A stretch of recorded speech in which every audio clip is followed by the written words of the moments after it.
First and foremost, thanks very much for joining me on this video about dehydrators, homemade MREs, and Mylar bag sealing. I will tell you that I do encompass everything. I can guarantee by the end of this, you'll be a sealing expert.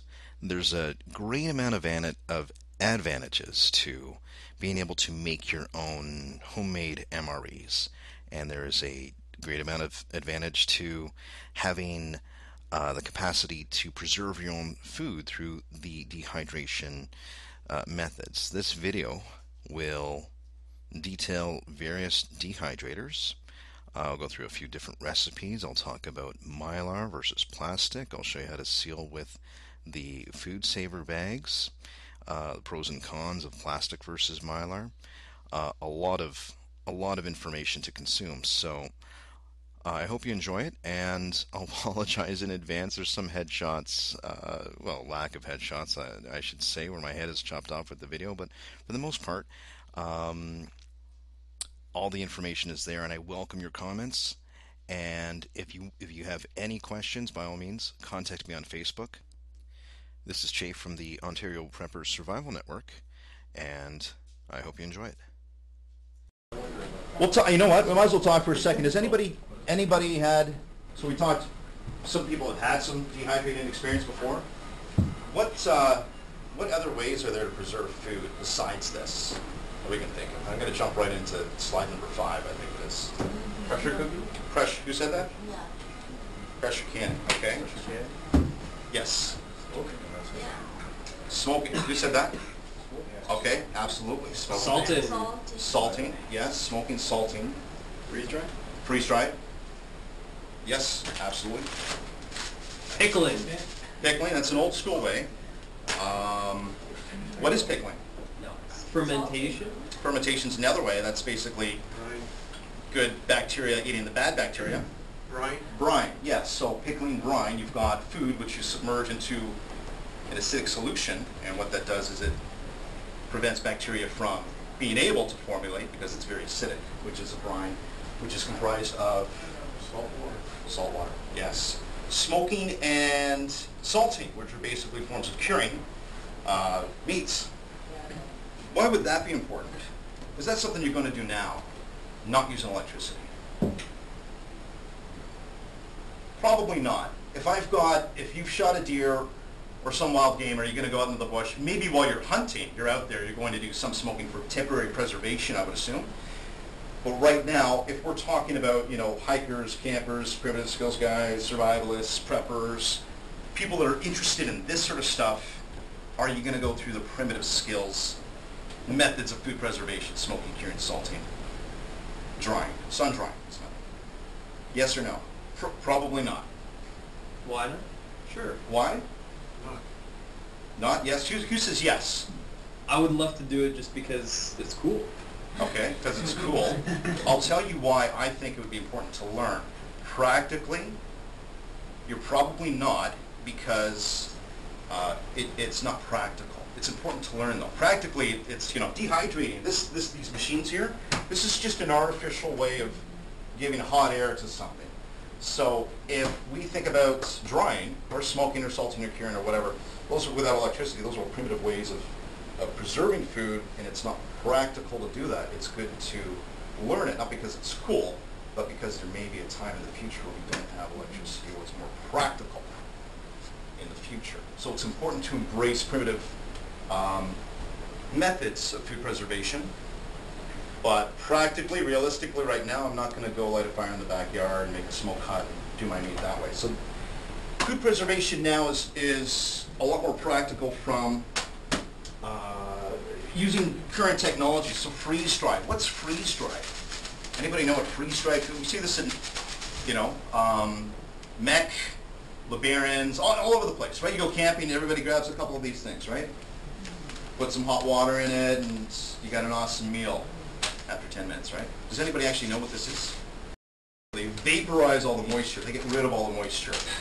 And the problem with freeze-dried is we don't have freeze-dried machines. We can't go out and make our own freeze-dried. The only way we can get this is if we purchase it, because they're so bloody expensive. What's a clear advantage to this food from a survivalist preference situation? Backpacking and transportation. Backpackers, can you elaborate? Yeah, like if you want to carry a lot of that, it's light as a feather. Lights, yes, lights. Okay. What's an advantage to something like this? This is pressure can. This is pork. This is applesauce. This is called water bathing. Here's a trick question. What's the difference between pressure canning and water bathing? You don't need 30 degrees. Sorry? About 30 degrees. 30 degrees temperature. Yes, temperature is a difference, but why would you water bath something compared to a pressure can? acidity level. Acidity. Who said acid? The acidity level, yes, right. So, but anyways, what are the advantages of this compared to this? Less prep to eat, like to open up, you can just open up and eat that. Exactly. So if we're in a situation where, we'll do the apartment building analogy. I'm stuck in an apartment building, I've got some preps. I can open this and eat this right here. What do you need for this? Boiling water. Boiling water. So you need resource, you need time. What does that do for you in the apartment building? We're in the forest. You go out to the forest. Creates a Bugged light out. signature. Creates A light signature. a light signature. What else? Smell. Smell. What else? Time. Time. Time. Time. Exactly. So you can see there's sort of a trade-off. You guys see where I'm trying to go with this? Different directions. A trade-off of the different foods, different food types. Canning is beautiful because I can eat this right out of the jar, but it's glass and it's heavy and it's fragile. But in spite of that, the huge benefit to this is I can open it and eat it. There are some foods you can freeze-dried, even dehydrated, beef jerky, fruit roll-ups, granola bars, yada yada. But most of the foods that are freeze-dried are not going to be palatable. So when you dehydrate something like a blueberry and you eat it, it's so concentrated, it's so powerful, it's going to blow your taste buds out. Sorry, go ahead. Yeah, is there a difference in the, like, does it take away from the nutritional value? Like, is one better than the other? That's a good question. I've heard arguments that freeze-dried is good for certain foods in terms of nutritional value. I've heard canning is really good. What confuses me with the canning, though, is heat is one thing that deteriorates nutrition. Yeah. I've heard that drying, to be honest, I don't know if there's a specific answer. There's no one system for one. You can't say freeze-dried is going to retain the most nutritional value. Okay. I think for vegetables, freeze-dried may be the answer, or dehydrating. I think for meats, it could be this system.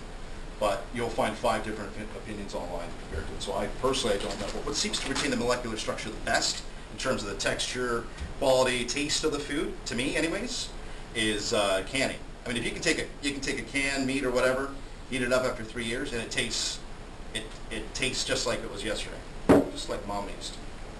Yes. Lifespan Okay. is one better than the other. Sure. 10 years down the road. Compared. Okay, so freeze-dried. Freeze-dried, pickling, Sure. whatever. Okay. Pickling. Dehydrating. I've never done pickling. Pickling is Or what? 1900s. Canning was created in the early 1900s by a French guy named Appert at the request of Napoleon, because Napoleon wanted to get all the soldiers out so far over here, and he didn't have any food. He didn't know how to transfer the food, so he said, "I got 130." I tried to do the math. That's how much of a geek I am. Whatever amount of francs it was at the time back in 1896. I think it came out to $138,000 Canadian. So this guy Appert said, "Yeah, well, take food and you put it in a jar and you seal it, you heat it up, you do 2 things. You kill the bacteria in here and you create what's called a hermetic seal." You get that, Tom? That's an Let me get inside my joke. notebook. Yeah. So hermetic seal, preventing oxygen from penetrating the container. He discovered that 1850s. Louis Pasteur, father of microbiology, discovered the science behind it. Pasteur, milk, Pasteur. Pasteurization, exactly. You heat something up, you kill the bacteria. That's not enough, though. We need to create the seal. Back to your question. Shelf life?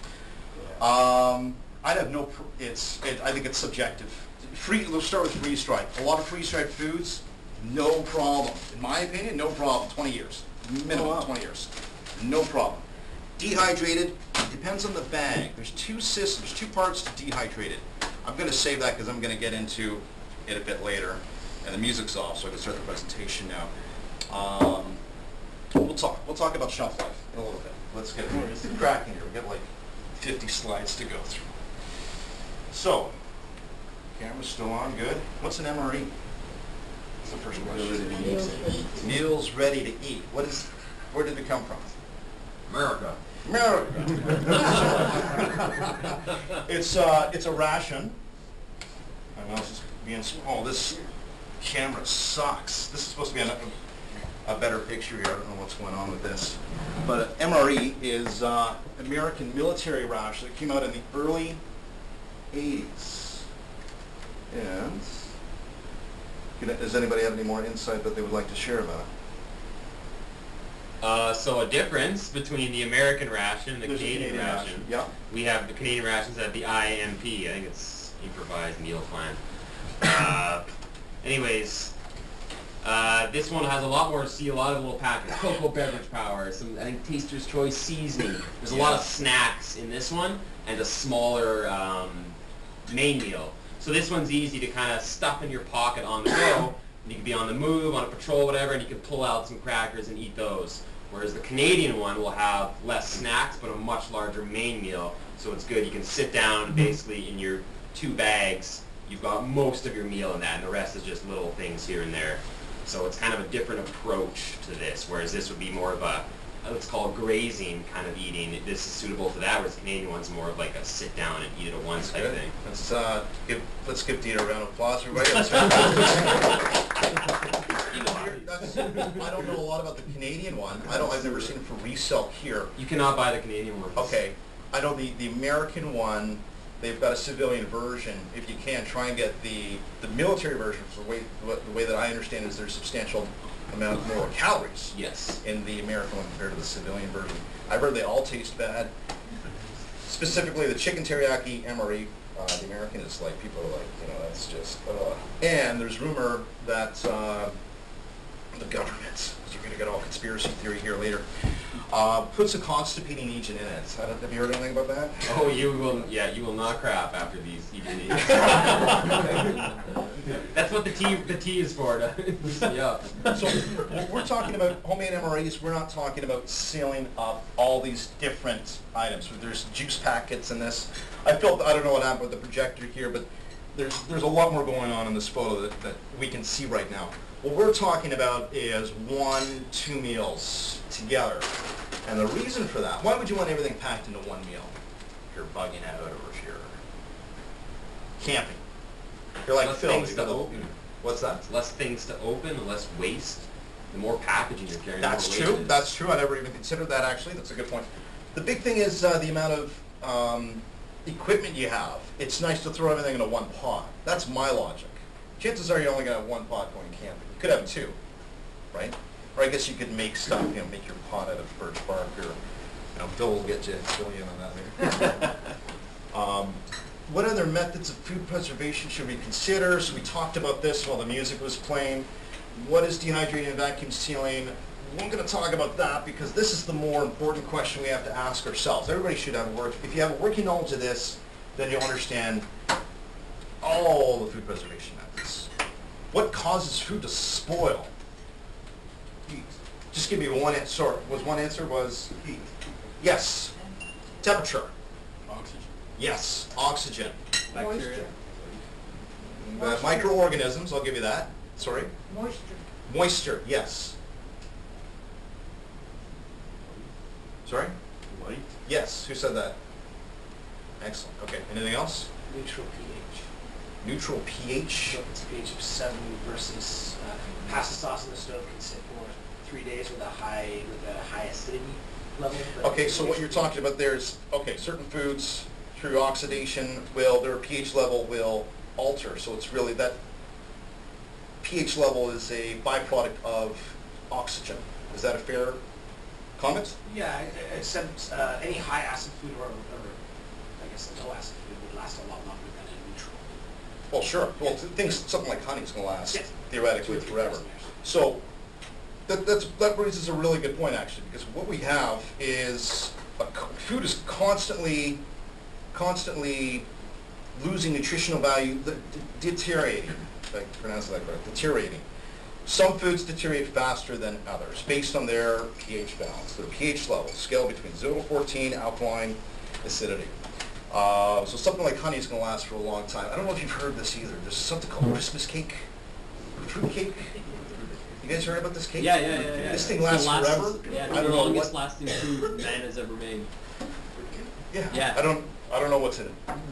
The longest surviving one is like from like the Civil War, I think, and they like the queen has an actual like, and it's like worth a lot of money, and Okay. it's technically edible. So from a generalized perspective, certain foods will deteriorate faster than others. All foods, 99% of foods, majority of foods are deteriorating to some extent day after day if they're left out. Moisture, light, temperature, oxygen. Obviously, the susceptibility to handling is going to affect the shelf life as well as rodents, animals getting into it, which is something else I should point out too. Somebody just mentioned there was rodents later because we can do beautiful things to package all this food, but it's completely done as soon as the mouse goes right into the seal. And I forgot my notes. There was another point I was going to make here. I forget, so we'll just click here. So oxygen, light, moisture, temperature, infestation, handling. Now we look at food preservation, it's about controlling and suppressing these sorts of things. When we put food in a fridge, we're slowing the shelf life. Expanding the shelf life by cooling it down. Freezing, we're expanding the shelf life. When we put it in a Ziploc bag and remove the oxygen and seal it, we're expanding the shelf life because we have control over these factors. When we dehydrate, when we're dehydrating, all we're doing is removing moisture. That's it, right? And when you do something like beef jerky as an example, you can kind of combine methods. So you rub a little bit of your salt in there. Salt is a great inhibitor because it makes the meat go like this. Right? You remove the moisture too so that the bacteria can't penetrate. There's no place for it to start growing. Does that make sense? Okay. Two-part process. Yes? You know, spices. Apparently spices preserve food, and I don't understand how it does. My guess would be it's the salts. Salt is an ancient form of food preservation. Or changes the pH when we're talking about I don't know if, well, I imagine if you had to rub salt with any type of food, it would change the pH level to some degree, I suspect. However, salting, in general, what it does is it provides a layer which inhibits the growth of bacteria because bacteria can't penetrate beef, as an example. As for specific salts, other types of salts, I'm sure there are food preservation qualities within them. I'm not familiar with them. Isn't that how curry came about? Possibly. Yeah. Possibly curry or whatever the main spice in curry is, has got some sort of inherent food preservation. Basically, at the end of the day, whatever spice it is, it's all about the bacteria having a difficult time to grow. Same with like the pickling, with canning, with freeze-dried. It's it's providing this protective layer.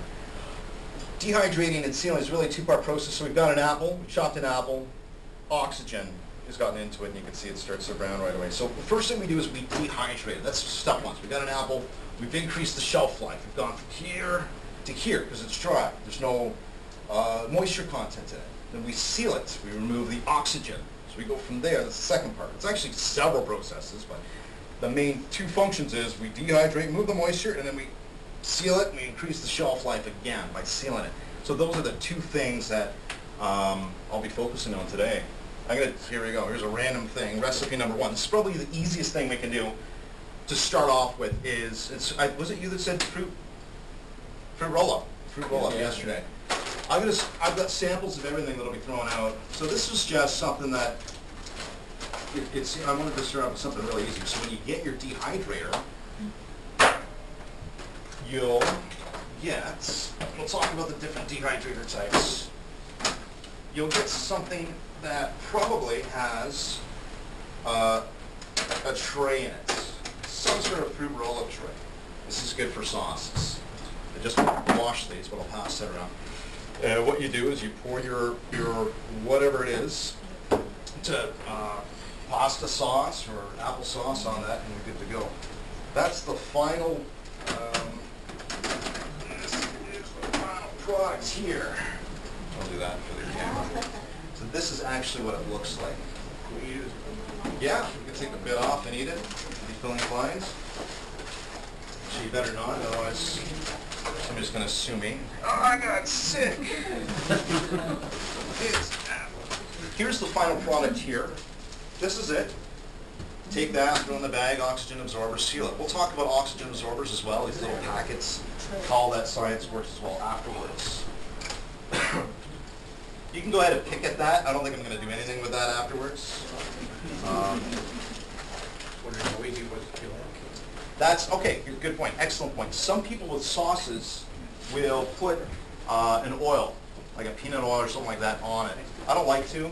I'd rather pick away at it, and I can show you how I do it when I get that back. But what I do is I put a plastic, I use plastic, put a line through the sauce right here, pick away at the top, pick away at the bottom, and then it'll just peel off, it'll go all the way around. And what I've got is about half of these works out to be about a serving. Standard Prego sauce, I don't know what size that is, 400 or 500 milliliter sauce, you know, Prego, you know, a ragu, Phil looks like a ragu guy. They work out to be about one container for that standard Prego sauce is about this much. So my math is half of this, what I've done with my meals, camping or whatever, is half of this is one serving. So, but the dehydrator you get might be different. Pretty standard, easy stuff. And there's a picture, but we can't see it because... Do you lay it on thick? Do you lay it on thick? Or? Tip number 1, evenly spread out sauces and or juices on trays. Think more about consistency rather than thickness. Good point. Yeah, that's exactly. You don't want it overflowing. They put these ridges here for a reason. The important that the consistency is more important is what you'll find is if you have a little thick here and a little thin here, this is going to be a poker chip and this is going to feel like a banana. So if it's 2 millimeters thick or 4 millimeters thick or 6 millimeters thick or right up to the edge, it doesn't matter. Just make sure it's consistently all like that. Does that make sense? All that thickness. So it may take you a couple extra hours to dehydrate it. So be it. So far, so good? You know what I want? Can I get a glass of... can I get a glass of water? Thank you. Okay. Okay, benefits. We've got candy, we've got freeze-dried.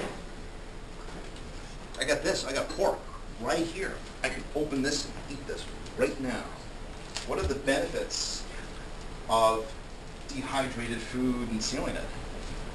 Why do this? Why not stick to canning, or freeze-dried, or pickling, or fermentation, or smoking, drying, curing? Space, yes. Okay. You don't have to use the whole jar, you can just use a little bit at a time. All right. It's really light. Light, yes. Light, what else? Is it healthier? Technically, it would be. I mean, you have For control vegetables over... and fruits. Yeah, you have control over what you're putting in here. Another answer I'm looking for. Nutritional value? You could find nutritional value in all different preservation methods, I'm sure. To some extent. Some are probably better for certain foods than others, like I said. Anybody bought a freeze-dried before? Freeze-dried? Who said it? Price. Yes. Price. Price. So, price, lightweight, shelf life, content control. I can control what I'm putting in here. If I'm freeze-drying a meal, I've got pork and rice and veg, you know. Technically I could grow my own stuff and, you know, slaughter my pig.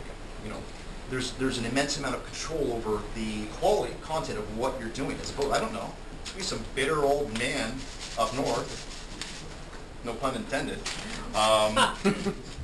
hates his life, and it's like, okay, you don't know what, you're depending on a system here, depending on a manufacturing system. Does that make sense? As opposed to quality control. The Zen thing is something I came up with because I think there's a personal satisfaction with, you know, maybe it's just me, but you feel good. I don't know who has food stores here or not, but when you pressure can, you put stuff on the shelf, and you hear the can pop, you know, like it's like music to your ears.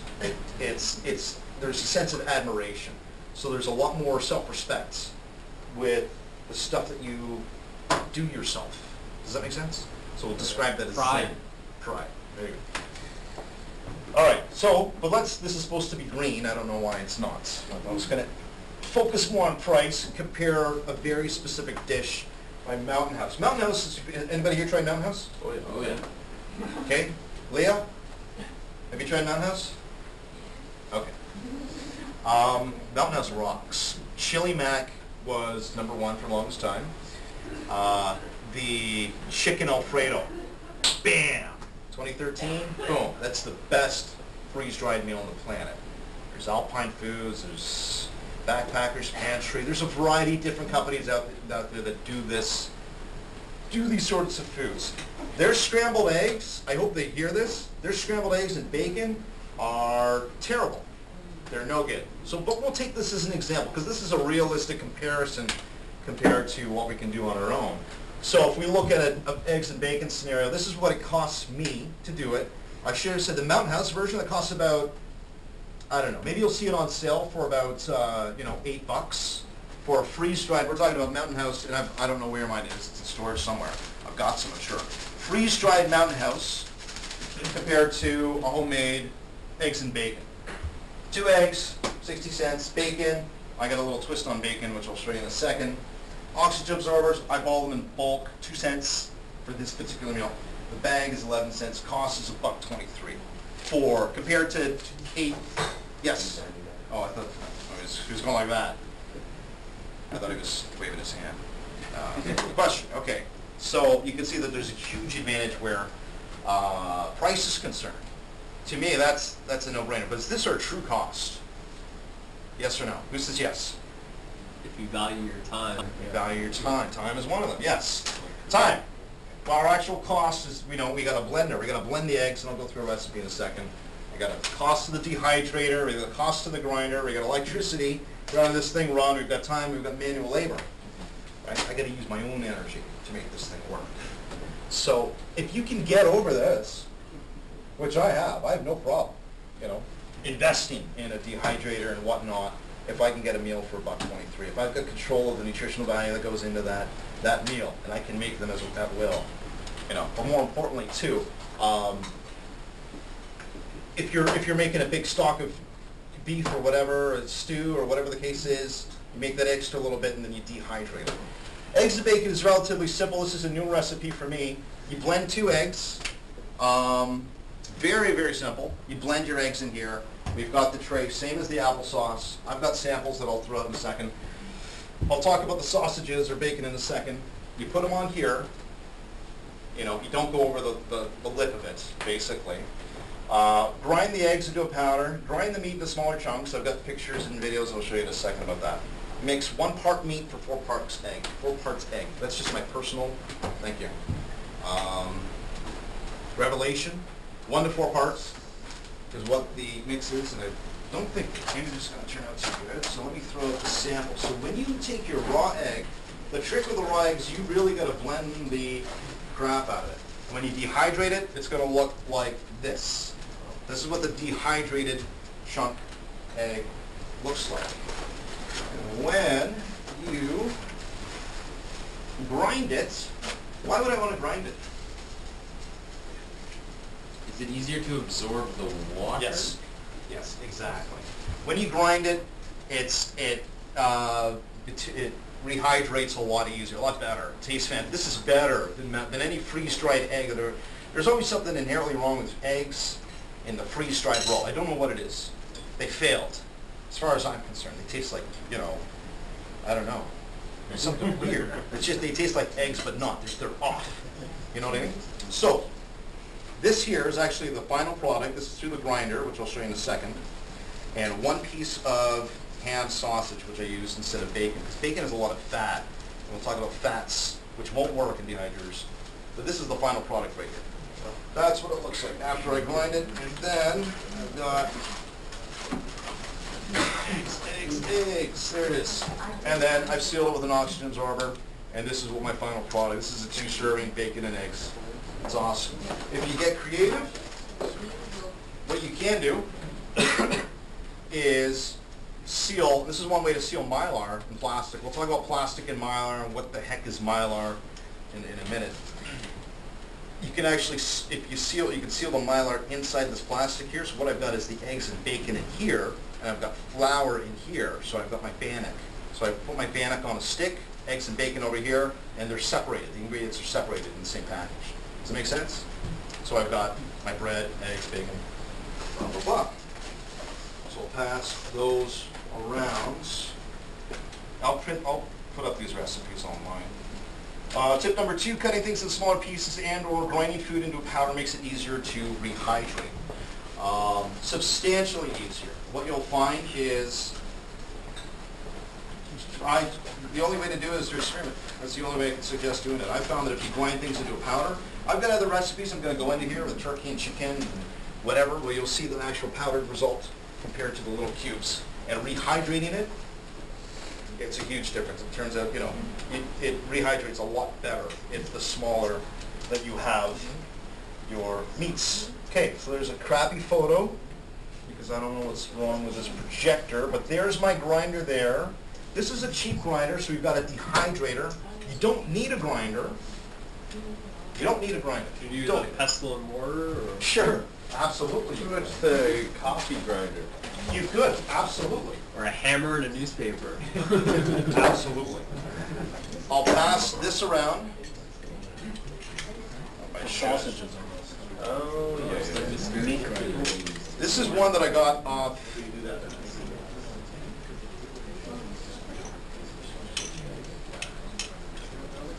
eBay. I think it was his eBay a couple of years ago. Doing this a couple of years now. And this was actually designed for flour, for wheat. And this is a crappy one. This is a crappy one. But it works for this because you don't want a fine powder. Because you're going to be cranking all bloody day. It's actually better. Whoever's got the egg, look at that consistency. You want it a little bit grainy. You want it a little bit grainy. I'll pass this around. There's 3 pieces here. And this is the type of grinder that would work very effectively for grinding meats, grinding eggs, grinding anything you want. Very, very, very simple. I've got what's called the Harvest Country, the $500 super mega one too. I'd rather use this. All you need is a cheap grinder. Technically you don't. You could, if you could find just a coffee bean grinder, any sort of thing that coffee bean it up. And I think I've got a video here of me grinding. So there I've got a little hopper, that's just a 2-liter pop can.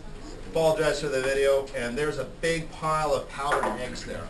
Big pile, big pile. Grinding away, grinding away. It's also good to do this sort of stuff in bulk as well, I find. I don't know why it won't let me go to the next slide. I don't know what's up with this picture. See this? Doesn't it look so much better? Yeah.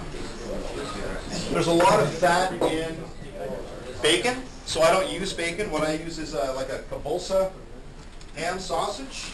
Instead, I also MRE pounds, and I slice it thinly because fats are shiny. What you'll find with certain meats when you dehydrate them is you'll see little bits of shiny meat. It's the fat. Throw them out. After 12 hours of dehydrating and you see something shiny in the meats in the dehydrator, it's fat. Feed it to your dog. It will never dehydrate. Fats are one of the things, oils are one of the things that go rancid in a dehydration situation. In a canning situation. It doesn't matter. So I use a big kielbasa sausage like this, and I slice it up nice and thin, and then I put that through the grinder, and that's what all the little bacon pieces you see in the eggs are. If you do if you guys go hunting or something with the boys, you do a couple of these, you do a couple dozen eggs, that's it. Throw some boiling water in there, 5-to-1 ratio. That's it. You got a whole breakfast for the team there.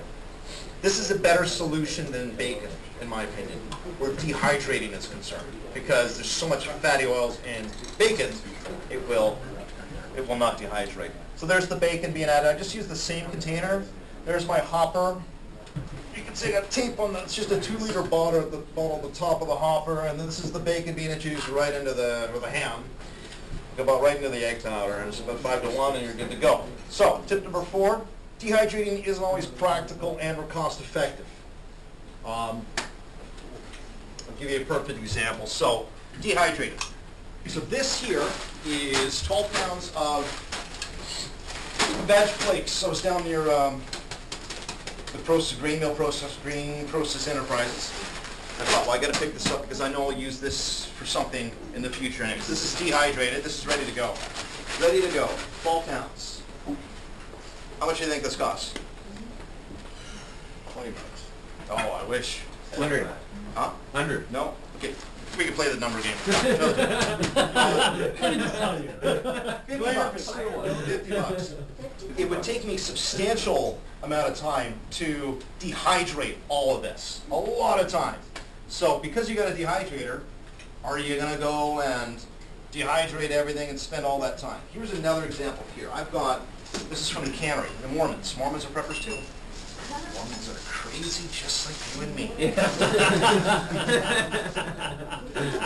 This doubles as a Moroccan. This is dried carrots. This was, I think this was $8.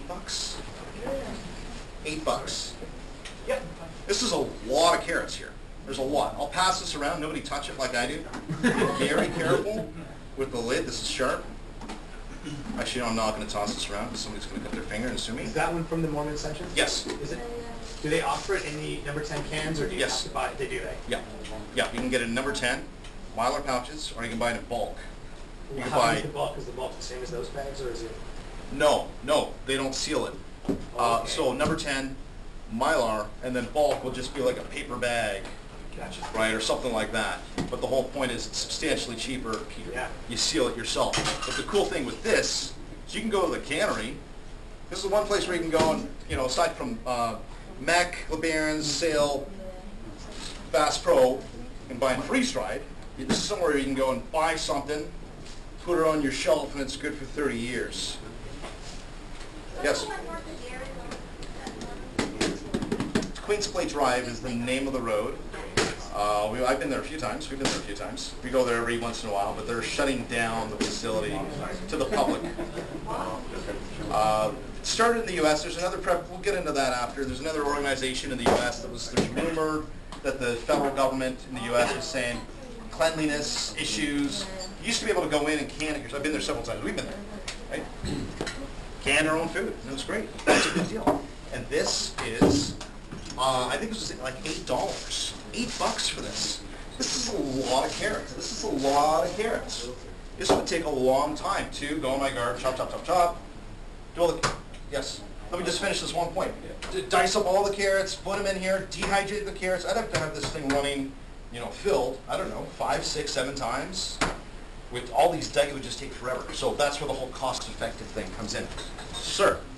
I was just wondering, you're saying they closed to the public. Are they still open to buy from them already? Yes, they are. They are.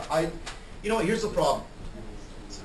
If people sign up to the meets and they wanted their orders in advance because they want to do the canning, and people are like, yeah, okay, I'll get 6 cans of beans, you know, and somebody else will say, I'll get 2 things of flour and 3 things of this, and then they don't show up. So I booked it. I've done my due diligence. I do this for free, by the way.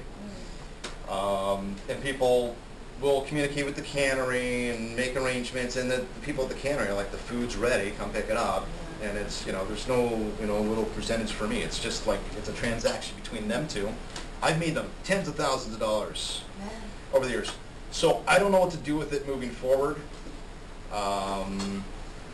Because it was a regular event. Anybody that knows me and part of the network knows, you know, every few months we go to the cannery. You know, we go to the cannery. Every few months we go to the cannery. You've been to the cannery? Yeah, I did it there, actually, before Yeah, I you stopped can. doing it. It was 2 years ago. Yeah. So you can just order it on your own and pick it up. You can. You can. I think people like the... They do. I got their information at the end of this presentation, phone number, address, all that sort of stuff. This is the sealed, this is one layer of the apple fruit roll-up that I forgot to pass around, but that's the final product, what it looks like. So we can see it's not cost effective. Shouldn't be the be-all end-all, because it makes more sense to spend $8 on a number 10 can of dried carrots instead of spending, you know, 4 weeks slicing it all up. Dehydrator types. This is called a Ronco, R-O-N-C-O, Ronco. Do not get this this one. Do not get this. Does anybody have this? TV show. Don't get this. This is a piece of garbage. This is a piece of garbage. Oh wait, if you order one right And you'll get the spray for your hair as well. When it comes to dehydrators, there's really only two that I'm aware. I was not familiar with this Bass Pro. I'm sure it's fantastic, and it looks like they've modeled the big player, which is the Excalibur dehydrator. They've got various different models and features. Some don't have the auto shut-off feature, as an example. Some have only 4 trays compared to 6, yada, yada, yada. I think they started at about $1.50, $1.80, something like that. Mine here, this is a Nesco Snack Master, I believe what it's called. Originally comes with 5 trays. You can see there's 8 or whatever, but it's scalable. I can buy more trays. So when I got this, I was thinking, how you doing? Good. Can I help you? Get a beer, right? Okay. When I got this, I liked the idea that it was scalable. And I thought, well, I'll just get 50 trays and they're up to here and dehydrate. It actually doesn't work that way because the heat comes from the top. So I think the best way to put it is to do like a comparison between the two. The Excalibur, which is similar to this one here, and the Snack Master by Nesco, which is the one that I have here. That's the Rock, by the way. This is what I do on my free time. Look at pictures of the Rock. Yeah. That's it. Excalibur, the particular model, the 5-tray model I was looking at, starts at $250. Mine was only $90. Trays in the Excalibur are 5. Mine are circular, so stop right there. So you got a square tray. There's a big advantage to this because a lot of cooking trays, when you do granola bars and stuff like that, will be square, right? This is great for just in general for cooking stuff. You've got one tray. You don't have a big circle in the middle that you have to contend with like this. This makes things a little bit more interesting because you've got this big circle. Fan is essential. You don't see a fan on dehydrator, don't get it. Otherwise it's just a hot bulb or something like that, and you'll grow a beard by the time it's done. Temperature control. That is one cool feature that you want to look for. Some of them, believe it or not, don't have a temperature control. And these guys are nice enough to say 130 is good for fruits, right? 135, fruits and vegetables. Spices is 95 degrees, et cetera, et cetera. Auto shut off. I don't know if yours has one or not. That's a nice feature. Apparently this one here has got a timer. I would seriously look at something like this, just based on what I've seen from it so far. Mine does not. You plug it in, it's on, that's it. Other ones, you can put the timer on it. Excalibur, you can have the timer on. Capacity is 225 square inches, fixed. That's the big downside with yours, all due respect. You're limited with what you can do. With mine, as I said, I think it came with 5 sheets, but I can get another 5. I can get more of these. The trick with mine is the top to bottom heat being dispersed with the dehydrator. Where a system like his or the Excalibur generally says, if you're in here, the heat is going to be equalized or distributed evenly around everything, right? With this, I've got my dehydrator, I've got 10 trays. The stuff up here dehydrates a lot quicker than the stuff down here. So I've got to do the tray game, right? And that only happens, yeah, Jenga, exactly. That only happens maybe once every, twice. Once or twice, it'll be like, okay, put your finger in it. Phil knows what I'm talking about. All right, do the whole shit. Phil knows. How many trays before it's too much? I don't know. I've got, I don't know, 12, I think. I'll keep going. I'll keep going until it's, we're out of control idea. We're out of control. It's a little too much prep. Sorry, where did you get it from? This, where's that? Steels, that wood place. What's that wood place called? Right off of Steels. Near Joe's thing. Oh, Lee Valley? Lee Valley, I yes. think they closed down. They moved. Okay. Have they? Okay. I'll pass this around in case somebody wants to write down the name of this one. I'm a little bit biased. I haven't played with the other ones here. I don't think there's anything wrong with something like the Bass Pro version of the Excalibur or the Excalibur itself. But I've outlined the pros and cons to each. I love mine. I got no problems with mine. The only issue is the auto shut off. I don't have a timer like this one, and I've got to play the tray game. where I've got stuff at the bottom that won't get as Couldn't much you heat. get like a manual timer shut off thing What a smart from Home idea. Depot? You could, and put that into the plug. Yeah. There you go. Genius. You should patent that. You're a genius. Cannot dehydrate everything. Cheese. Mayonnaise. That doesn't work. Must. It smells like vinegar. Mustard smells like vinegar. I tried mayonnaise. I'm trying to remember. It doesn't work. It just mushes. It turns into this. I've tried mustard. It takes about 3 days. The place stinks. I've got a sample. There it is. No, that's pork. Never mind. Okay, I don't have it here. Anyways, mostly we're talking about meats, fruits, vegetables, grains, seeds, stuff like that. There's some foods you cannot dehydrate. It just won't work.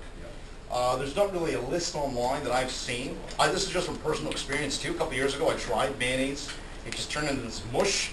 I tried like pie filling and blueberry filling. There's way too much sugar in it. The whole thing was super sticky. It took me like 3 weeks to carve the crap off of it. Sounds like those processed foods that are having trouble. I would tend to believe that anything more processed, more sugary, would be difficult. Recipe 3, spaghetti meat sauce. This is a brilliant recipe. Love this recipe. First you got to dehydrate ground beef and tomato sauce. We have 3 components. Tomato sauce. So here's tomato sauce right here. This is about a half of a regular Prego, like I was saying before. That's a half a container. Half of that is 1 serving, in my opinion. Beef, I've got a great photo of. Dehydrate some beef, spaghetti. That's it. We've got 50 strands of spaghetti. They say 32 is good for a serving. I know I'm going to be hungry out there, so 50. Half a cup of ground beef, half a sheet of pasta. So half of this for me, which is about a quarter of the bottle. And that works out to a fantastic meal. Okay, that ground beef was already cooked, right? Yes, I cook it beforehand and I remove the fat. So here we've got all the raw ingredients. Obviously pasta is dry pasta. In here we actually have a sample of the tomato sauce, and in here we got the dried ground beef as well. And that is what I seal into. And that is chili. That is beef jerky. I don't have it here. Okay, so I don't have it here. There's oxygen absorbers. Fortunately, I don't have it here. It's just basically a sealed container of all that. So, this is cooked. That's dehydrated. You'll see the dehydrated when that goes around. I remove the fat from it. You don't technically have to. You could put raw beef in here, mix it up with salt, and make beef jerky out of it. I like cooking it first. There's something about removing the fats from it. How do you remove the fat? Drain it. Or out of the container. Oh yeah, Cook it just up. like skillet and... Yes, exactly, exactly. So you'll see the final product: beef, tomato sauce, spaghetti. Awesome, awesome. If you do 100 strands of spaghetti, cup of beef, cup of sauce, or a full thing of sauce, if you're hungry after that, that's a 2-person meal. If you're hungry after that, you got some issues. I've dehydrated some food. Okay, oh yeah, I've dehydrated some food. Now what? We dehydrated some food. What do we do now? Cut it off from oxygen. Let's see, I don't know what I've written down, so. Vacuum seal food, okay, tip number 6, vacuum seal food sooner than later. So once you dehydrate something, remember I talked about the 2 processes? You dehydrate and you seal it. You don't want a lot of time in between there. You want to seal your food sooner than later, otherwise you get something like this, which you can't see, which is actually moldy chicken that I dehydrated, I forgot about, and whatever. And it went moldy after you Oh, yeah. dehydrated? Oh yeah, it will, yeah, because they're the oxygen, because of the oxygen. Removing the oxygen is 2 things. Prevents bacteria, microorganisms from forming, and also a process called oxidation. Oxidation is a natural process. Texture, color, most importantly, you lose nutrients. If I have a food, if I've got an apple, I dehydrate it and I seal it, I'm able to retain nutrients as opposed to leaving it out there. So this is the key thing with removing oxygen. If you look at any food preservation method, it's going to include all sort of the things that I talked about initially, but with dehydrating, the key thing, Mylar bag sealing, the key thing is removing the oxygen. So we have to talk about the different sealing methods, because we've got some stuff sealed in plastic, we've got some stuff sealed in Mylar. What's the difference? Who wins this competition? They got a sealer, dehydrated, put my food in there. Do I put it in a Mylar bag, or do I put it into a food saver bag? Mylar. Mylar. You can allow light in the plastic. Light. Excellent. Yes. That should be enough to convince anybody. Light. Obviously, I've got that extra barrier of protection with Mylar. I thought it was important to kind of explain what Mylar is before saying you should use Mylar. It's important to understand the difference between the two here. This is Mylar here. Mylar is a trademark. Mylar is like Kleenex. Think of it like that. Mylar is created for NASA. I believe, I don't know if it was DuPont that created it, or DuPont has the rights to it now. Company DuPont. This is a real McCoy. This is a real sheet of Mylar. When I got into this a couple of years ago, went on Kijiji. Who's got Mylar? Look for Mylar. 5 gallon pail bucket. Oxygen absorbers. Nobody. I bought bulk. This is what I got left over. I've got to do bulk. Follow these, Mylar. This is the real thing. And the reason I'm showing you the real thing compared to this is this is a knockoff. I can't call it Mylar. Let's see what I do my memories. Biaxially orientated polyethylene Terra something. Terra, I can't pronounce it. So it's a part of this family. I don't want to get too technical with the qualities of what Mylar is, with being polyethylene, aluminum film, etc., but basically it's a stretched polyester film. That's what it is. This is a stretched polyester film, okay? Cool. What makes it? Who cares? Stretched polyester film. Okay, well, I care because it's inherently super strong. The one you've got there is 0.4 millimeters. It's a gas and odor barrier. It's reflective. You guys are familiar with space blankets, camping. Do you know what those things actually do? It's Mylar. Those blankets are Mylar. Do you know what's happening when you see the picture of the guy in the Culligan's thing in the camping section of Canadian Tire? Going like this? With the, you know what I mean? Does it reflect? It reflects the heat. Reflects the heat. It reflects the 90% of the heat. You're surrounded by, because your body is emitting heat. So that heat isn't escaping. That heat is being retained around you with the Mylar. That's how the camping bag works. And similarly with the electric insulator. Faraday cage, electromagnetic pulse. If I seal this, if I take my cell phone, wrap it in cellophane, some sort of insulator on the inside, seal this, it will be protected from an EMP. But what degree of an EMP, because, you know, is it 50,000, 120,000? I'm sure it would be susceptible based on the magnitude of the strength of the pulse, which is a question I don't think anybody can answer. Whereas, you know, if you had thicker material, it would be more conductive, less susceptible to damage. It gets a little bit more complicated than that, but I don't want to go down that road. The whole point is it's a very superior bag construction, and I don't think I ended it there. And my mouse. Oh, too far. Let's go previous. Do the side by side. So lights, Mylar blocks lights. Plastic bag doesn't. Plastic bag doesn't. Light deteriorates foods. There's an obvious one. So Mylar wins that one. Impenetrable to gas. Plastic. Oxygen will actually break down plastic after time. Mylar wins that one. Mylar heats. No, it intensifies. When you have plastic, I'm working on a revised version of the Morse Krasinski shelter that Doug talked to me about, where it's physics, it's science. So when light hits plastic in front of that shelter or food, what happens is a light beam is traveling. Look at this for the camera. It's traveling, hits the plastic, and it slows down. It actually bends. When light hits plastic, it bends, slowing it down. Same with radiant heat. That's why the Morse Krasinski shelter works effectively. So when you have something sealed and light hits it, the radiant heat that hits it, actually it creates like a mini greenhouse. This is the best way to put it. Mylar, it reflects. It goes the other way. Heat back. Now, when's that race? Shelf life 30 years, 2 years. Plastic bag, 2 year shelf life. You talk to some guys, they'll say 3 years. Some guys will say 10 years. I'm comfortable at 2 years. That's where my stand is. You'll see some stuff like put out here. It's in plastic. It's in plastic. That's actually it. I'll pass this around since I spilt it. When you do seal, make sure that you seal that you're not inhibiting the Mylar and the plastic if you decide to go this route, because if you won't be able to do both. And you see there's a hole. This didn't seal properly because of that. But you'll see some meals here in plastic because I plan on eating these the next year or 2 years. This is camping food, right? It's cheap camping food. Intention is for dried food. Here's the big one. When you get a sealer, the food saver, the vacuum sealer, you guys have heard of the food saver? Yep. This was intended for freezed foods. It's intended for plastic bags and for the freezer. It's intended to go in your freezer. That's it.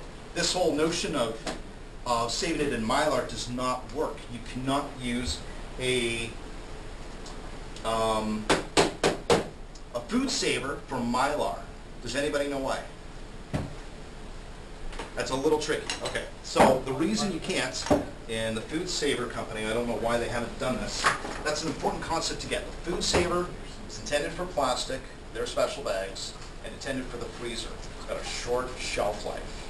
This is the route, if you're going to get into this, anybody that has not bought a vacuum sealer yet, don't get the food saver. I recommend not. If you're going for long term, if you want to do the Mylar route, don't get the food saver. If you have one, that's okay. There's tricks, which I'll show you, on how to seal stuff afterwards. So we'll do a quick seal with this one right here.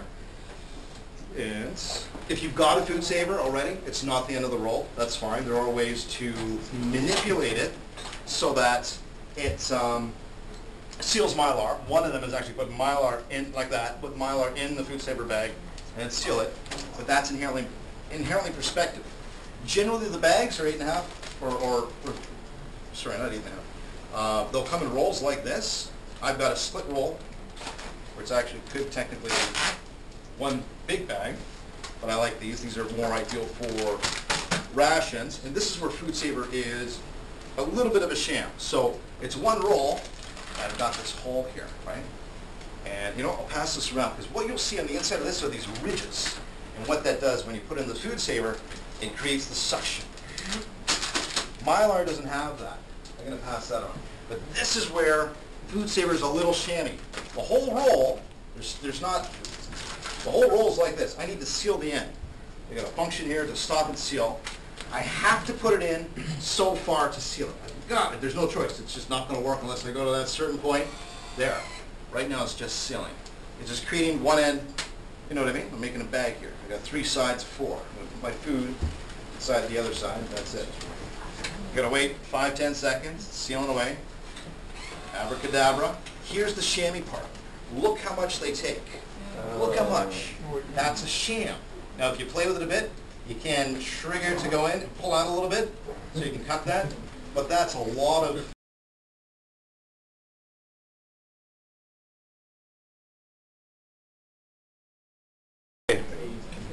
We're live. We're back on. Live. Okay. I forgot what I was saying. What was I saying? Okay. So, yeah, you lose a lot here, and I'll go ahead and seal this right now with this, and it'll make a funny sound. And whether we can see that or not, use the verifier.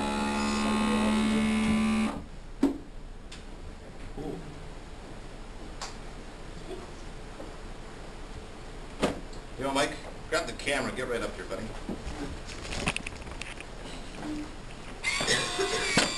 Done deal. So, and again, look at how much real estate it took off the top. I'll pass this around. But while I pass this around too, have a feel on the inside because you'll feel these ridges. Ridges, what that does, it allows the air to go through.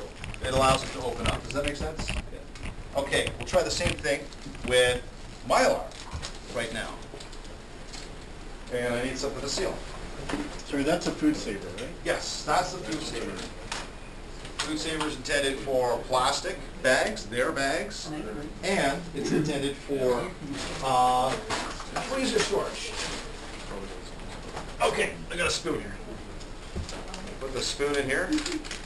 And get up with the camera again. I'm gonna go ahead and try and seal. You'll hear it. Engage. I got nothing. I got nothing. There's no suction. There's nothing here. Right? Got that? Okay. I proved my point? Okay. So, oh, it sealed it too. I didn't grab it in time. So, the trick with this, do you guys want to learn some techniques now to how to seal? Oh, yeah. Yeah. Okay. Okay. So the first, what are these? Let me just find some scissors. Does anybody have something I can seal? I have an onion ring. So you know what I think we'll do? I think we'll crack through this and then we'll play with the machines and I'll show you the different tricks that I use for this. Oh, third party. So here's the third party. A lot cheaper. They can't call this Mylar. This is like somebody making tissue paper and saying, well, it's Kleenex. Does that, you guys get that mentality about it?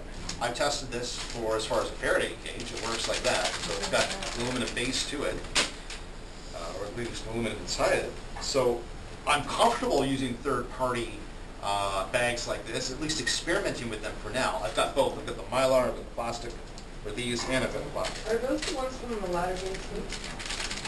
I believe those are, they have Mylar, but when you talk to them, they don't really, you know, they don't really know. They don't know.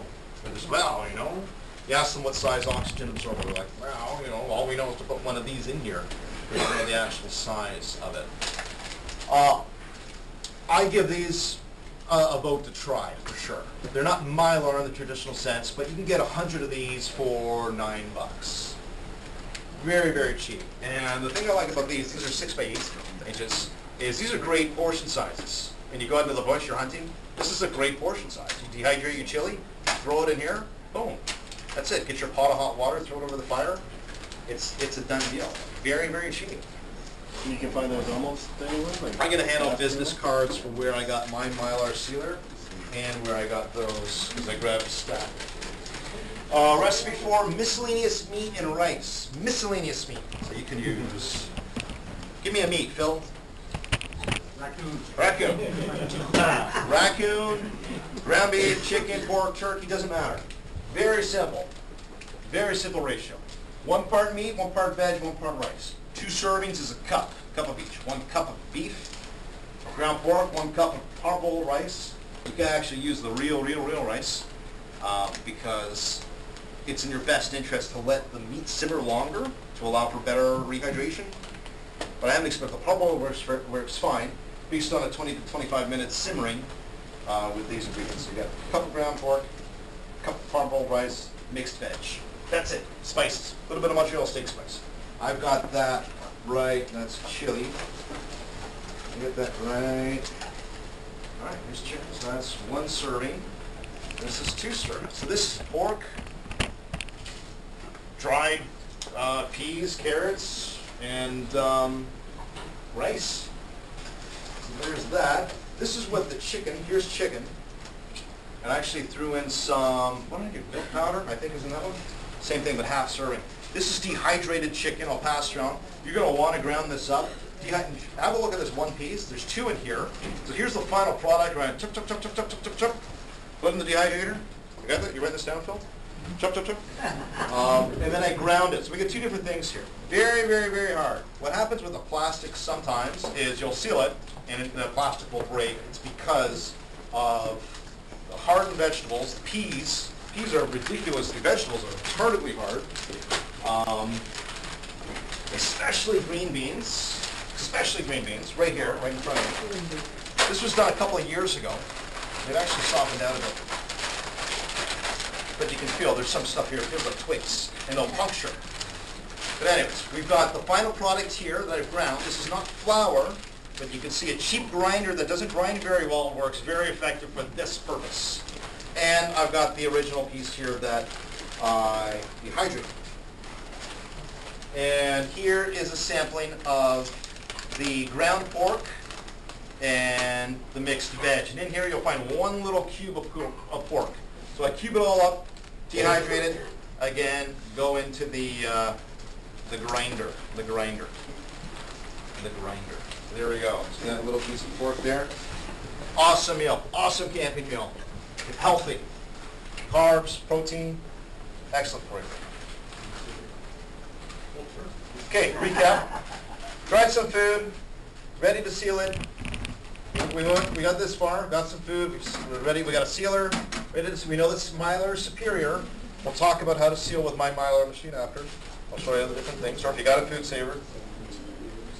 We need to talk about oxygen absorbers. What's an oxygen absorber?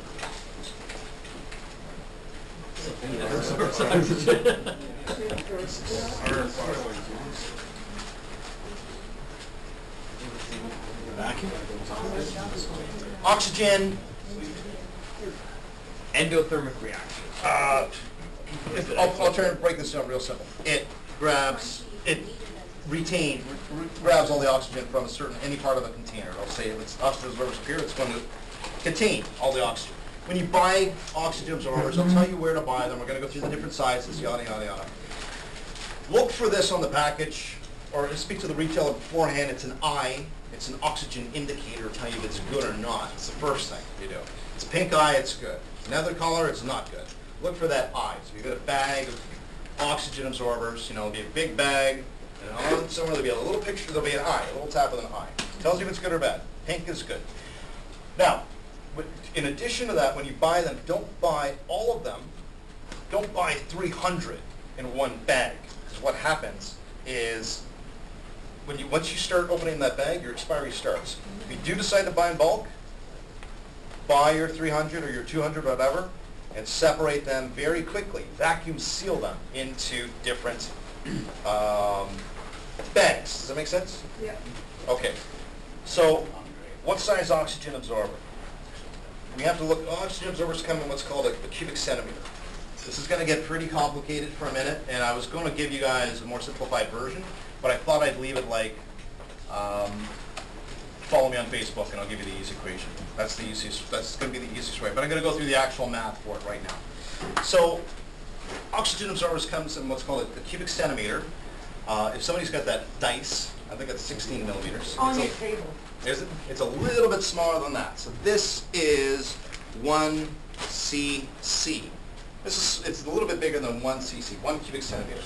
So if you've got 50 cc, you got 50 of these. It's saying this is good for about 50 of these things inside your bag. You got 100, yada, yada, yada. Okay, everybody got me there? Cool. You got 100, you got 1,000. Okay, something like this bag size, you want to use about, I'd say about a 25 to a 50 would be good for this size. Double the size of oxygen absorber where some foods have holes in them like macaroni. Okay, so where I would use a 50 for this, right, or we'll say a 25, where I would use a 25 cc oxygen absorber for this, for flour, for something powdery. I would double that size for macaroni, because macaroni's got holes in it, and there's lots of air in the holes. Does that make sense? Yeah. You guys got that? So we'll double the size with foods where there's a lot of void airspace. This is the science. I'm going to crunch through this in 5-10 minutes. Some people here are going to get it. Other people, I can already see your eyes glazing over because it is very technical. So basically with a container, we need to determine the size in cubic centimeters. And how do we do that? How do we determine the volume of something? We times the width, height, and length of it. Does that make sense? And we can get into determining the radius of getting the volume size of a circle another time, because it does get a little bit complicated. But we need to know the cc size, the cubic centimeter size of a container. Following that, we need to know the weight in grams of the food that we're putting in. I know it's complicated. It's complicated. What we do from there is we subtract the weight of the food that's in the container minus the cubic centimeters of the food in here. From there, we multiply it by 21%, because we're assuming there is, well, let's talk about 21. Why 21? Air is made up of 21% oxygen, 78% nitrogen, 1% other gases. Correct? So what we have is when we subtract the weight in grams minus the cubic centimeters We multiply that by 21, that'll give us a number, and then we round up whatever that number is. So this one comes up to, you know, I don't know, we'll say 237. That's the number that it came out for this, hypothetically, or whatever it may be, or for some bigger container. Then we would know that a 300 cc oxygen absorber would be sufficient. You guys need more time with this? Or you guys, some people got it, I think. Here's the actual equation. It's nice that it's blurred too, to add to the confusion. I don't understand why it's blurred, but here's the actual equation for it. This is a better way to put it. So you've got a container, you've got what's called head space. You automatically assume that you're going to fill something 90% full. You've got to account for that 10% of residual volume. It's referred to as head space in addition to void space. We know that a number 10 can, that can there, has got 3,980 cubic centimeters of space. 300 and whatever, short of 4,000 of those dice, right? 10% of that is 398. We know that 0.21% of that 10% is oxygen because, sorry, not 0.21, 21% of that 10% is oxygen because air is 21%. 20% of air is oxygen. Do you guys got that? Mm-hmm. Okay, so actually the math that I was thinking, the equation that I was thinking was, okay, we know we're going to, I'll try and break this science down a little bit more simple. We know that whatever we put in a container, we know that we're going to fill it all the way. We're going to get like at least 90%. So 10% of that's going to be air. So my logic is, why not just account for 20%? Why not pretend you're a slob and you know what you're doing, you only got 20% air, you multiply that number by 0.21, that gives you a certain number and you round up for your higher oxygen absorber. That's my logic, because I know I'm going to get over 90, but if I compensate by saying 20% head space and void space, then whatever number I round up with should compensate for the right size oxygen absorber. That's the way that I'm going to. But here's a simple chart. This is a guide that you can use. I can email this to you guys. So 1 quart pouch is going to be 50 cc, and what you'll see down here too is the same size with the number 10 can. This is called a number 10 can, by the way.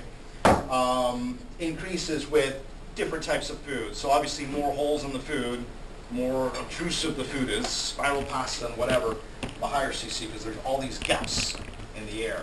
So basically, to be safe, I would say for something like this, 25 to 50. When I got into this a couple of years ago, I was really safe. The big Mylar bag, I did 2,000 cc. And I didn't even fill it up all the way. I didn't get to 6 gallon. Mine were 5 gallon. So it says, based on this chart, powdered stuff is 750. The highest here it's got 1,500. So I was safe with 2,000. But I'm going to cut this here with the oxygen absorbers because it does get more technical. And I've got an idea to sort of simplify the process of what size you'll need because there seems to be a lot of confusion online. So people also use hand warmers as well. But I've heard that they can work, but my problem with that is we don't know the effectiveness of it. We don't, you know, technically it's the same sort of stuff. Another thing, another consideration or revelation that I had too, when you open them and you have them in a container, condensation starts, they activate after 15 minutes or something like that. They'll actually activate. You have to get your bag open. Condensation will form in the bag. So it's going to be a really, really bad situation. Cut open your oxygen absorbers and they started, they're sitting here, and then you're ready to start sealing. You put in a damp or moist oxygen absorber. I've never seen this online. This is just my own conclusions, you know. This is why I have original thoughts. The other thing I've got consideration too is something called BPA, which I don't know if I included. Maybe that was cut off between the Mylar and the plastic. BPA or bisphenol, which is a chemical that it's not good for you. It mimics estrogen. This chemical mimics estrogen. It's found in the inside of aluminum cans, the inside of canned goods, which is something I forgot to mention too. Originally, the first part of the meat, we got canned goods. The inside of this is lined with BPA. It's a chemical. This is great. Why don't we just do this instead of this? Why do we go through Canada when we were going to just buy canned goods? Well, we've got the inside of this. The inside of this can has got this resin. It's bad for you. Plastic, all plastic to some degree or another at some point in time will reach BPA. It has to. I think what it is the FDA puts safe levels on it. If you get Mylar, this is another topic, totally forgot to mention too, if we get buckets, look at the bottom of the bucket, there's different grades of plastic qualities. I believe number 2 is food grade or food safe. You don't have to worry about that so much. You don't need food grade buckets necessarily. At the same time, you don't want to get buckets that chemicals have been in. Because if you think about it, your food isn't in the bucket, it's in the Mylar. What you need is a container. After you seal the food, I've got, well, it's oxygen absorber. I think I got Vanek here, right? Okay, Vanek. I've got this. I'm going to put this in some sort of container to save it. You guys have to join me on Facebook or YouTube or something, and I'll break down the oxygen absorber size a little bit easier for you. It's too complicated to go through right now. Buy in bulk, don't store in bulk. Big. I got 25 pounds of banana flakes, 25 pounds of beef base. I've sealed this stuff. It doesn't make sense. Put them in 5-gallon pails. I've sealed large quantities of food, Phil. Largely, it doesn't make sense. What I would recommend you do is buy in bulk, seal in smaller quantities. It doesn't have to be microscopic. Do 3, 4, 5 pounds. I got 25 pounds of beef base. It doesn't make sense to seal the whole thing. What would make more sense is segregating and doing smaller batches of it. Because if you think about it, if you get a dozen or a couple dozen different meals, you know, what are you going to have, 7, 8, 9, 10, 15 pails open to get the individual ingredients, the pasta, the rice, the this, the that? No. What if you had all that mixed into 3 or 4 different pails? Don't seal bulk. A lot of people do. They think, I'm sure some of you guys, I know some of you thought, I got to get the pails, I got to get the big Mylar bags, and I got to start doing big bulk stuff. Not everything. I mean, if you're going to, and here's the other thing too, your expiry is going to start as soon as you open that bag. Something like flour, where I'm going to be eating bread on a regular basis, sure. So in 20 years, when I tear open the flour bag, that's okay. The time starts ticking in 20 years, and I've got to eat whatever flour lasts for based on a regular, you know, shelf life, whatever it is, a year. So a big 5-gallon pail is going to be fine for that. Does that make, you guys got that? That was a big one for me. Food resources. So here's the information. I'll let you guys grab this. If you're into food storage, these are the 2 places that you're going to want to hit. Hands down, I have looked. I have looked. These are the best places. And with that said, I was at the grain mill processing the other day, and I was able to scoop up their complete menu. They don't have prices, because the prices change every day. And if you have a business, they'll give you a discount. So I've got, I don't have very many, so you guys are going to have to be, who wants one? I think I got a dozen here. Does it have their address? What's that? Does it have their address? Does it have Address? Oh yeah, it's got everything here. I'm going to pass a few of these around. You want one? All right. Yeah, shite. I'll leave them here. I'm going to give one to Renata. She's cool. She's awesome. And the amount of food that they have inside this facility in bulk is retarded. So you can get 2.5, 5 pounds, 10 pounds. This was the smaller. This was 5 kilograms. This is where I got this, 12 pounds, 5 kilograms. They've got this at 25 kilograms. Wow. This is the small. This is the small one. So you don't need a business license. You don't need anything. You can go in like that. And the variety they have is great. LDS, first one, cheaper prices, but very limited menu. We're talking maybe 20, 25 items. Not very many at all with the cannery. Does everybody have this information? Yes? Yeah, no problem. There's another one, I might as well go through a couple more. There's another one called Ball Trading, but they are a little slow.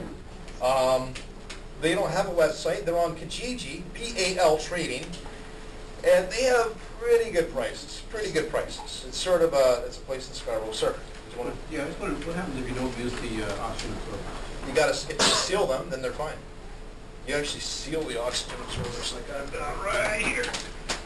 No, but if you don't use them in your type, if you don't seal it. Oh, okay. Well, then you risk the chance of the food going back bad premature. You don't need to necessarily if you've got a good seal, but I wouldn't have a lot of confidence in the shelf life. So if I've got one food here with an oxygen absorber and one food without, there's automatic, and they're both, everything is identical or the same. Just inherently by the fact that oxygen is one of the factors that eats away at food, it makes food go bad.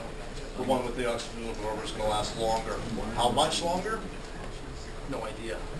You're going to get a shelf life if you seal something? Absolutely. But you're probably not going to get as long a shelf life. I don't know. The answer is I don't know. But it would work. Yes, 1 second, Rima. When you rehydrate the things, would you feel comfortable putting the water directly into the Mylar bag? Like, because these once you buy the MRE, you can put the water directly in there. The plastic obviously won't do it, and if it's something you don't need to cook. I've never tried that. No, I put everything into a pot. I don't see any reason. I don't see any reason why you wouldn't be able to. Absolutely, your water in there. Yes. Sir. Do seeds remain viable in? I'm sure certain seeds would remain viable. I've got 1 million seeds. I'm not joking. I've got non-GMO heirloom seeds, a lot of different varieties, a lot of different things. I'm a prepper. Seeds are important.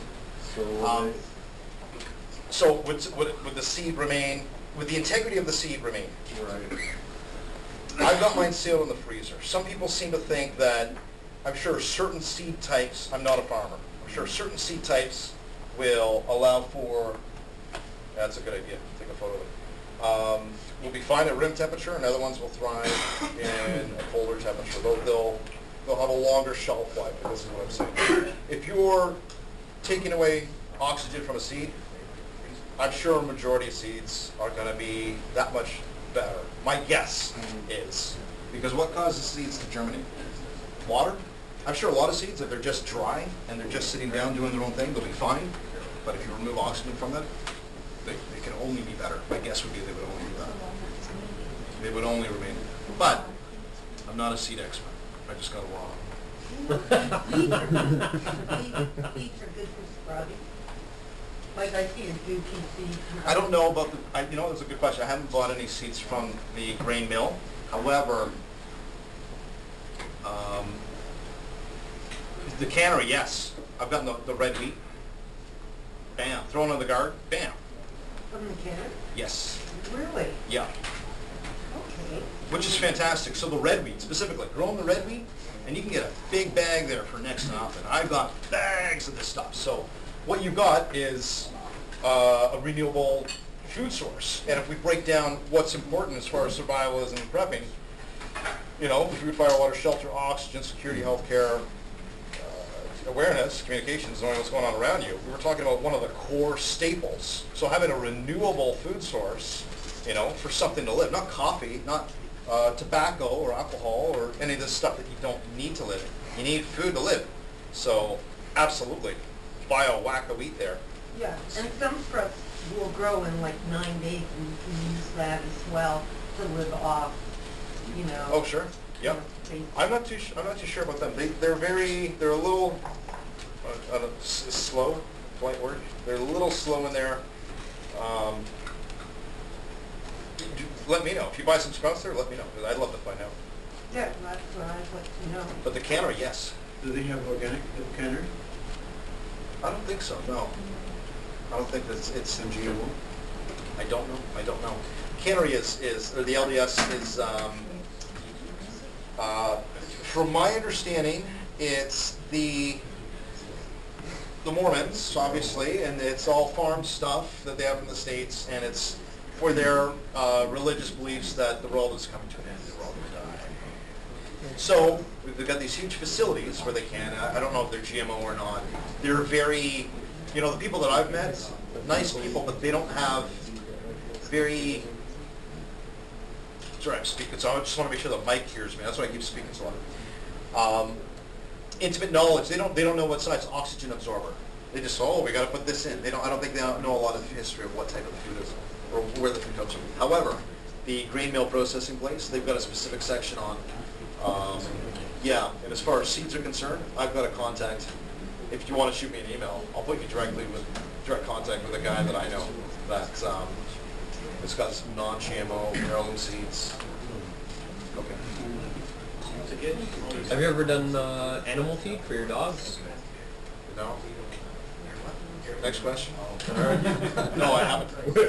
I guess you just eat your dog. Oh, yeah. I've actually, yeah, I've taken the dog, looked at the hind leg, and this is the part I would eat. Okay, 2 more minutes, guys. One question? I had a question. I was just in a gentleman and you brought the Bass Pro. The one concern I have, because we're talking about GMO and good food and that. Yep. So one problem I noticed is when it comes to jerky, you're actually going to sort of like a beef jerky. You guys look at the back of it, it's all these chemicals. That's one of the things that I mentioned too, the dehydrated, is there's a lot more quality. People get grossed out when they talk about, you know, killing a deer or a calf or whatever in the bush, killing a moose. It's substantially much more healthy because it's for all intents and purposes more organic food compared to the garbage that's been pumped in with cows. Right. Specifically with that, there's an ingredient called cultured celery extract. That's a code word for nitrates and meats. Nitrate is a food preservation chemical, I guess, that they pump into meats to retain the color so it doesn't go bad. And it actually causes cancer. So, but I'm sorry, I didn't mean to go sidetrack there. Your question was... That was actually it, like, you know, and people, because it's good that you're sitting doing the jerky, actually, because when you look, if you go to the store and you want to, like, jerk, you know, beef jerky. Oh, it's garbage. And the same thing with the missing out, the other parts that you had. I can't remember, but is it the same when you look at the back? Is it, you know, a variety of, you know, chemicals that you can't describe, or is it... Oh, well, no, you got it, you know, like here's jerky here. When you do it yourself, you've got, that's where the Zen thing comes in, you know, the quality control. You've got complete control over the nutrient content, as opposed to reading any number of ingredients at any store, and, you know, it's Xmas, ingredients you can't pronounce. Yes? With doing beef or chicken, I haven't done any of the meats yet, and I'm just a little bit nervous. Is there any precautions that you need to take in doing those? You don't necessarily need to cook the meat when you're dehydrating. Raw chicken. You could. I feel funny about that. Maybe it's more psychological for me. I do like to cook it. When you're doing chicken specifically, or pork or turkey, slice it up, maybe with the size of that, half the size of that cube, or that dice, I'd say. And if you get it about that size, you should be okay. You don't need the grinder. You should be able to, it may take you a little bit longer. You may have to rehydrate it, let it simmer for a bit longer, because otherwise it will turn crunchy. And I'm sure you guys have seen that with freeze dry. With some meat, to get a little bit of chicken or whatever, it's a little crunchy, right? You know, you have to obey the rules. So, you know, whenever fill it up to here, 10 minutes later you eat it, and the meats are a little chewy. So you may have to let it, that's the whole point where Peter had said, you know, the rehydration, the smaller you go, the easier it is to rehydrate. Yes? Sorry, another question. You should be sorry. I had a friend of mine, his grandmother used to do a different process where she would take the meat, she cooked the meat in a certain process to can it actually. Yes. So you have, I know we haven't had a chance to talk about that, but is it proper? Have you tried that or not? I've heard about this. Yeah, some people get very, that's like a science for some people where chicken, actually specifically, they'll can chicken and then they'll dehydrate it. And they say chicken is a very difficult thing to rehydrate. I haven't had any issues, maybe because I turned it into a powder, but they say if you can it first and then dehydrate it, it retains the molecular structure a little bit better or something. But yes, I have heard that. You can try it. I think that for me it's a little bit too much work. If it's palatable and edible to, you know, for the most part, if it's good. I mean, my eggs and bacon are fantastic. The rice, the chicken, you know, this chili here, it's great. It tastes pretty good. I don't think I would want to go through the effort of canning it to dehydrate it. You can, and I've heard that specifically about chicken. That it tastes much better if you can it first, and then you dehydrate it. Sir? Another question too, about that machine there. Is there a liner or something you can use for liquids like the pasta sauce or something? Oh, for his, yeah, I'm sure there is. Parchment paper. Parchment paper? Oh, it's really? Roll-ups use parchment paper. Ah, cool. How much was it, if you don't mind me asking? Did you hydrate it with parchment paper? Yeah. That was regular is $179 at Bass Pro. His regular price. I'm glad you brought that, man. That's great. And they had it on sale for $150 per box. Yeah, I don't work for Bass Pro or Nesco or any of these companies, but I don't see any problem with trying something like this. I would want to see some sort of definitely a solution here. I'm surprised they don't have. I've looked so far in the short time. I haven't found any kind of tray for fruit roll. That's why I use the parchment paper. Yeah. Things like the eggs, like I want to try that, but it's going to be tough. Oh yeah. Is that just wax paper? It's very similar to wax paper, except it burn. Oh. It's not just, it looks just like wax paper, but it's not the same. Okay, and specifically called parchment. Not as waxy as It's not as waxy, but it won't, you can put it in the oven like a lot of people use it for sticky things. Okay. Go through a couple, I think there's like 3 slides left, so we'll bang through those quick. The vacuum sealer itself, the food saver, you can get at Walmart, you can get on eBay, Amazon, places like that. The vacuum sealer for Mylar that I have here came from a place in Scarborough. They won't sell this at Walmart. They won't sell this at Canadian Tire. You won't find this in traditional places. This is sort of an aftermarket thing. And the way this works is it's got this lip here. You got that? And it's got a suction thing right here. And you put the bag in between that, and it goes, and then right when you're ready, and this is on top, it's vacuum, then you push down on that, and what that does is it sort of cuts out that, okay, everybody got that? As soon as you push this bar down, it pushes the suction element back while simultaneously creating a seal, a heated seal over the bag. And you gotta say bonsai. That's the trick. Because the guy, I swear the guy when he did it, he was like, bonsai. Right, he did that. So every time I seal, I say, bonsai. Can you use that with the regular plastic ones? Yes. So this, but more importantly, this one you can use for Mylar. So I'll do a dice here or whatever. Here's the other thing too. I can't find my iron, so her hair straightener works really good. If you use the food saver and you do, if you use the food saver with Mylar, there's a technique where you use a bit of plastic inside. Maybe I'll bring this out in a second. But anyways, this is great for sealing the edges of the Mylar if you're using some sort of combo method. Or if you've got a crazy big piece like this, I don't know where my piece went. If you got a really big piece, you can cut it and seal it with an iron or one of these things. Very, very simple. You also got the little small ones that you can seal. Oh, I'm sure. I'm sure there's a variety of different ways. So that one takes the oxygen. What's that? That one takes the oxygen. Right? This one? Yeah. They both do. The food saver only works for plastic. This one works for Mylar and plastic. There's a way to manipulate the food saver one for both. That's the trick. So, And where did you get the Mylar one?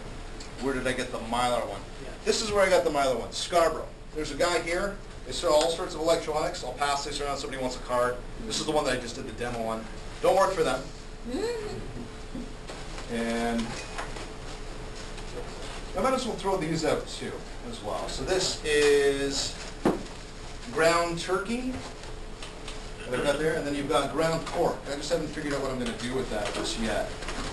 Another great meal idea, very simple, is to use, if we're talking about a survival situation, nutrients would be a very important aspect.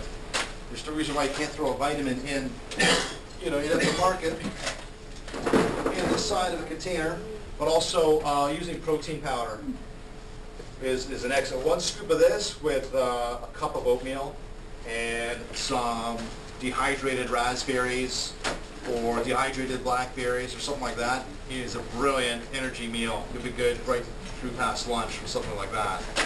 And see it. And these are relatively cheap too. This is like $60, and this is like engineered, super hardcore protein powder. Is there a certain powder that you use? I don't like sugar. There's stuff with, I avoid trans fats if you want to get the nutrient aspect, and I avoid sugar. If you're looking to avoid antibiotics, get your protein powder from New Zealand, because anything in North America has got antibiotics in it. But I avoid sugar. So this has got, what is it called? Stevia or whatever? So just as an alternative, and GNC always has stuff on sale. it's from GNC. So I think that's about it. I just wanted to seal this one piece for you.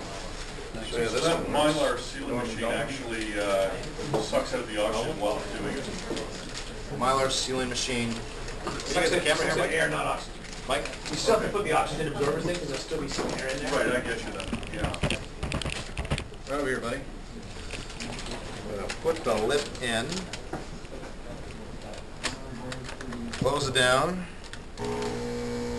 And you can see there's actually not a lot of suction right now.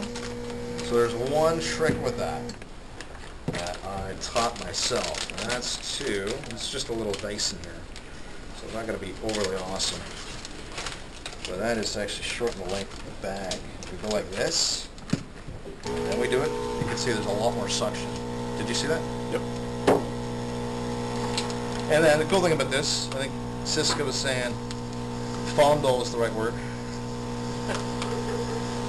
You can play with this. The food saver, you got a time. There's a 10-second window where it's doing the suction and says, okay, it's enough. Food saver decides. This device, you can play with all the little crevices in the bag. Bonsai. And seal it. And it'll beep. And I can't understand the instructions for it, so I wait until it beeps 4 times, then it starts going quick.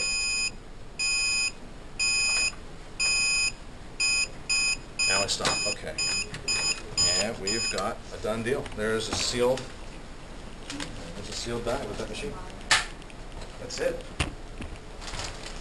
That is it. Other recipe ideas: granola bars, beef jerky, oatmeal protein powder, dried food, trail mix. There's cake. This is what I'm doing. I'm experimenting, going all sort of crazy, wild, dehydrating cake. This is a bad picture. That's actually granola. Granola is fantastic. Granola is fantastic. Can't say that enough. Just make it, throw it in the oven. You got the best dehydrator for that. You got a nice square, chop, chop, chop. So your bars. Seal it in some Mylar, and you're good to go. That's it. That's basically it. These are different methods we'll go through. I think we should take a 5-minute breather. It looks like some people want to get rocking, so that's cool.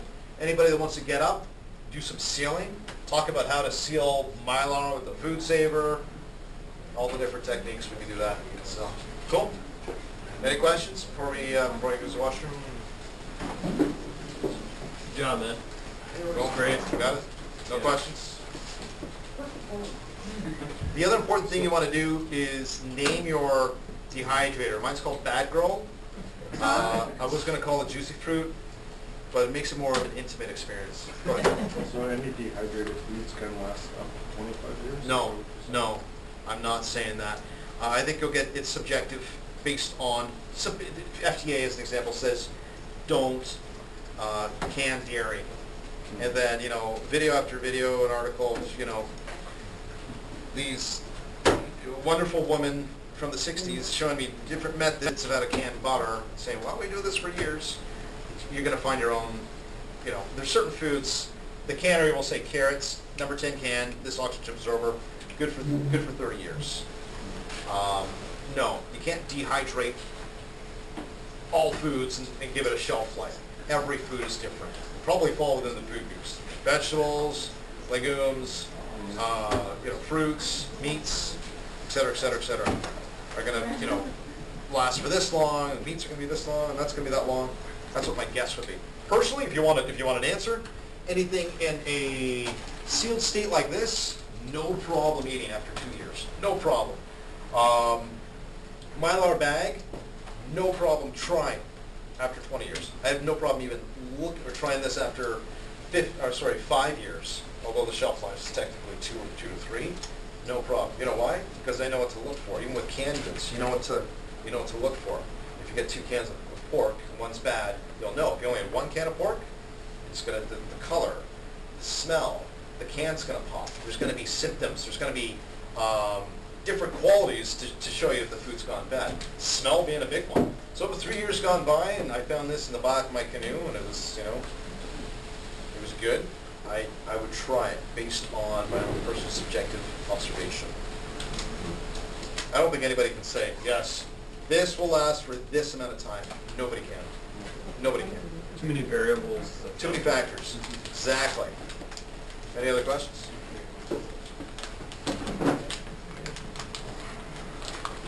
All right, thanks very much. Appreciate it. So you're going over this after the break? I'm vacuum. I got some bannock here. I just want to make a whole bunch of rations for bannock.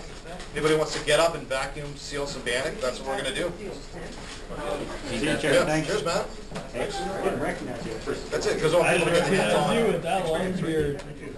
Yeah. So good. Did you learn something? Yeah, good. The other one, good. No, I didn't learn anything. How's How was last weekend in the field? Yeah? No issue, no. Except for Steve.